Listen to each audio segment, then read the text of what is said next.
Hey everyone, welcome back to my channel. In today's video, I will show you how to play Valorant simplest way possible. Let's get started. First, open Valorant from your desktop, log in to your Riot account, and once you are in, you will see the main menu with options like Play, Agents, Career, and Store. Once you are in, click the big play button. You will see a different modes like unrated, spike rush, deathmatch, and competitive. If you are beginner, start with unrated or spike rush. They are easier and more relaxed. Before the match starts, you will choose an agent. Each agent has special abilities, but don't worry about mastering them right away. If you want something super simple, choose Phoenix, Brimstone, or Sage. They are beginner friendly and easy to understand. The main goal depends on which team you are on. Attackers, defenders. Attackers plant the spike at a bomb site. Defenders stop the attackers or defuse the spike. And of course, eliminating the enemy team also wins the round. At the start of each round, you will see the buy menu. You can earn money by getting kills, planting, or winning round. Move slowly,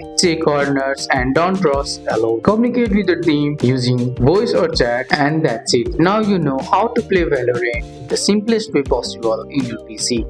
That's all for today's video, guys. I hope you guys like this video. If you found this video helpful, drop a like, subscribe for more videos. Thanks for watching. See you in the next one.